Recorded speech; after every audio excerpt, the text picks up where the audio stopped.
Hello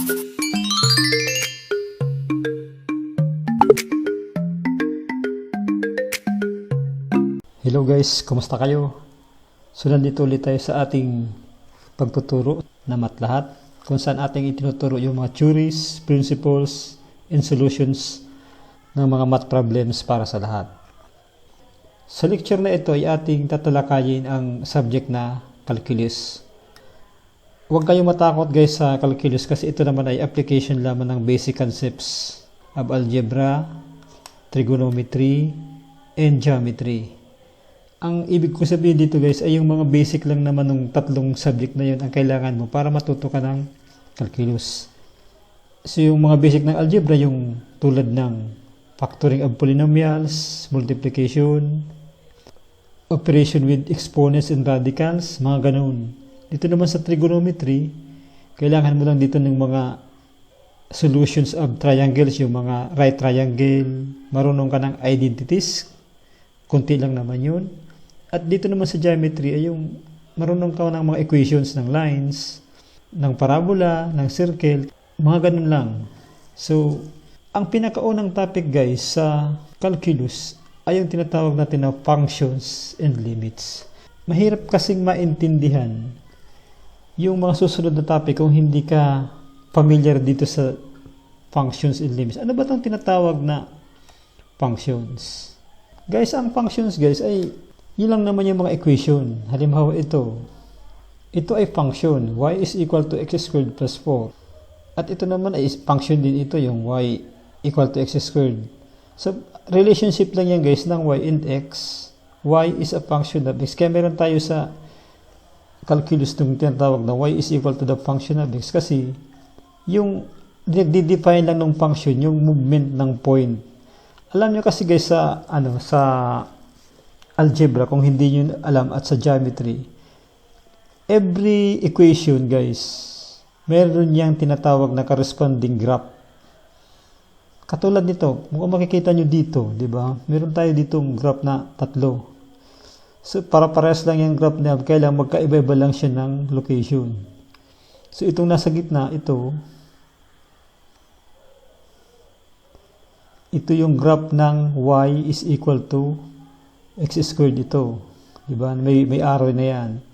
So, ang ibig sabihin niyan guys, kung alisin mo siya dito, okay? Dalhin mo siya dito sa banda dito, iba na yung equation niya. So, iba na yung function niya, sa madaling sabi. Y equal to x squared plus 4 na siya. At kung ibababaan mo naman siya dito, iba na naman yung graph niya sa function. Naging na siyang y is equal to x squared minus 4. Sana naintindihan nyo na itong graph, lahat ng dumaan dito na line, meron niyang tinatawag na function. Dinidefine siya ng relation between y and x kung naka-xy plane ka. So, halimbawa naman dito, itong parabolang ito, kung dadalhin mo, ito yung original nating parabola nandito, di ba? So, pag dinala mo yan dito sa banda dito, di ba? Kung from this point, dalhin mo siya dito, nag-iba na naman yung equation niya. That is y is equal to x plus 4 squared. At kung dadalhin mo naman siya dito sa kanan, iba na naman, y is equal to x minus 4 squared. Kung makikita niyo guys, itong curve na ito, itong parabola, isang shape lang yan, di ba? Pero pag dinala mo yan sa iba-ibang position sa xy plane, nag-iiba ang kanyang equation. Ang ibig sabihin niya, yung function, yung relationship ng y and x, nagbabago. Ang line kasi guys, halimbawa, meron kang line na ganito. Halimbawa, yan line na yun, di ba guys? Ito ang nagde-define ng position ng point. Halimbawa, nandito yung point mo, ano ba yung position niya? That is negative 2 and 4, di ba? Negative 2 ang x and 4 ang y. Kung nandito naman siya sa point na ito, this is negative 4 and 0. Negative 4 yung x, y is 0. So, ibig sabihin, as the point travels along this line, okay, dinidefine siya ng anong function, ng anong equation, ito. Oh. Kumbaga, yun ang pangalan ng kanyang movement. Ayan, sa madaling sabi. itong equation, ito ang nagde-define ng movement ng point along the line. Kaya pag iba na ang line, iba na yung equation niya. Kasi iba na yung relationship ng y and x. So I hope na intindihan nyo. Halimbawa naman ito, di ba? Halimbawa ito, meron dito tayo ditong equation na this is y is equal to negative 3. So ibig sabihin ito, ang point na nagmo-move along this line, lagi lang siyang may relationship na y is equal to negative 3. Constant, di ba? Kahit saan siya pumunta, y is always equal to negative 3. Kahit ano pang value ng x. Kahit pang x mo ay negative 4, kahit pang x mo ay negative 2, kahit pang x mo ay 1, kahit pang x mo ay 4, lagi siyang y is equal to negative 3. Samantalang dito, nag-iba-iba siya, di ba? Halimbawa, itong line na ito, pag ang y ay equal to 0, ang x is equal to 4, di ba? Pag ang y is equal to 4, nandito, x is equal to 2. So, ganun. Makikita nyo yung relationship ng y and x. Kaya siya tinawag na function kasi yung relationship ng y and x ang pinag-uusapan kung nasaan yung point. So, sana naintindihan niyo yung ibig kong sabihin. So, mas ibig kong sabihin dito, any line passing through the graph, meron siyang definite na pangalan. Halimbawa ito, ang pangalan niya ay siya si y is equal to x plus 4 squared. Itong graph na ito, wala na siyang kaparehas na pangalan. Pag itong graph na ito ay, itong curve na ito ay minove mo siya ng kunti, iba na ang pangalan niya. Ito, siya lang yung y is equal to x squared. Pag ito minove mo sa itaas, iba na ang pangalan niya. Pag minove mo sa iba na ang pangalan niya. So, ganun ang gusto kong malaman nyo muna. Bakit may graph? Bakit may xy tayo? Anong ibig sabihin yan? So, itong graph, by summary, ito yung nagde-define ng position ng point, okay, ng relationship ng x and y value. Kasi ang point ay dinidetermine siya ng xy coordinate. So, kung ano yung x, pag nag-substitute ka ng x sa equation, makukuha mo yung y. So, yung x sa position na iyon, ay may corresponding siyang y na position din. So, kaya yung function, pag sinabi natin y is equal to the function of x, ganito lang naman yan, guys.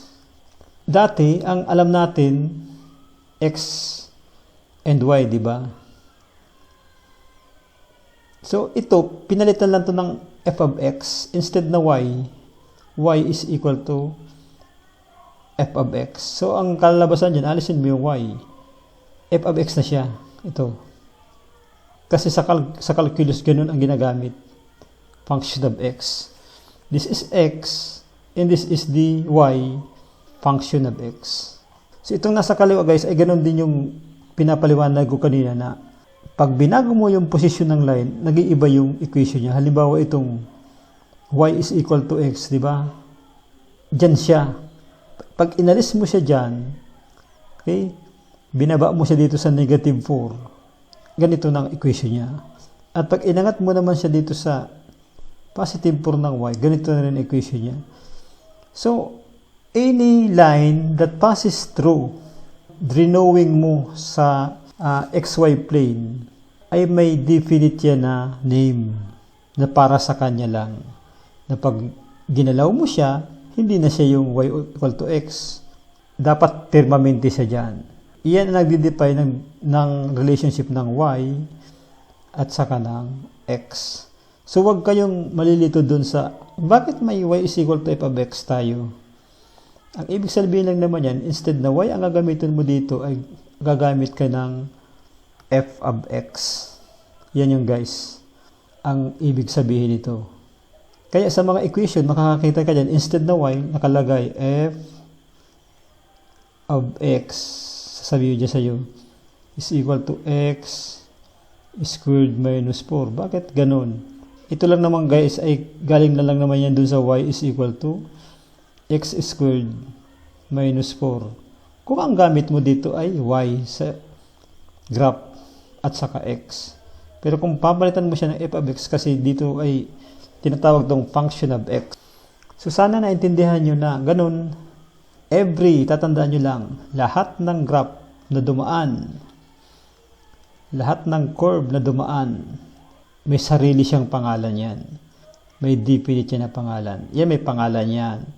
Pag nagganong-ganong ka dito, may pangalan din yan. Iba rin ang pangalan niya. Pag nag-drawing ka ng ganito, may iba rin ang pangalan niya. So, bakit pinapangalanan? Kasi yung pangalan niya, okay, yung name niya, yun yung function niya. Yung relationship ng y at saka x.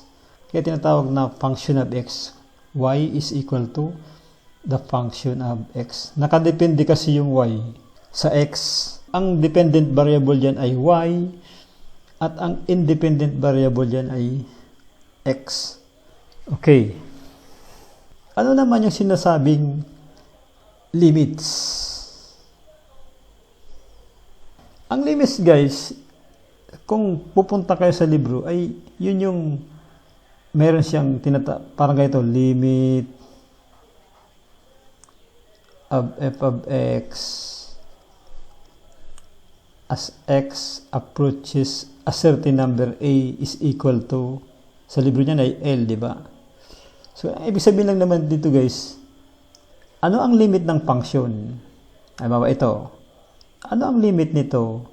As x, di ba? Yung x dito, yung value ng x dyan, approaches a certain number a. Halimbawa ito, itesting natin ito, di ba? So, ano ang limit yan? So, kung isulat mo dyan, that is the limit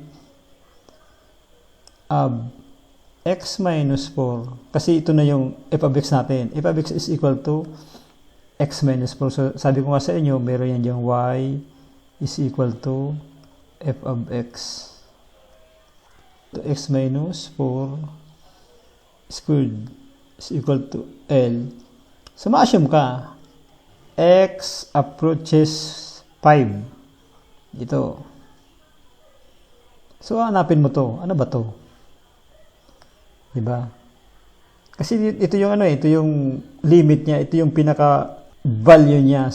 So, isa-substitute mo lang dyan, limit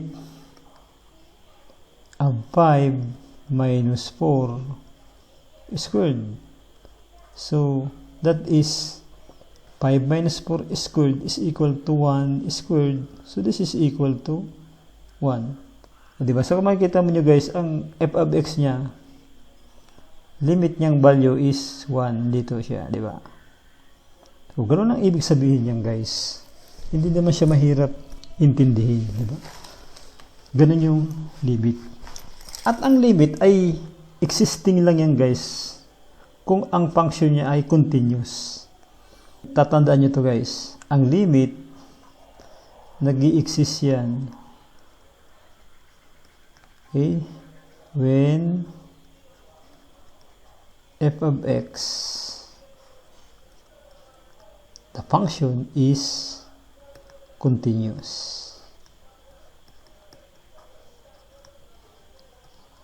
Continuous function. Pag hindi siya continuous, ibig sabihin may break yan or may infinity na value. So, wala siyang limit. Kaya ang tawag na limit kasi meron siyang limit. Meron siyang existing na value. So, ito, palagi siyang meron, di ba? Kahit pa gawin mo siyang sabihin natin 5, 7, meron niya existing value. So, gawin natin dito. So, limit of x minus 4 squared as x approaches 7. So, dito na yan, 5, 6, 7. So, kung ano yung value niya dito sa pag-cross niya ditong line na ito, yun dapat ang answer dito. So, titingnan natin. That is 7 minus 4 squared is equal to 3 squared is equal to 9. So kung makita nyo guys sa graph, nandito siya, di ba? 9. So yan ang limit niya. Hindi siya bababa at hindi siya tataas dyan. Ang ibig sabihin niya ang limit.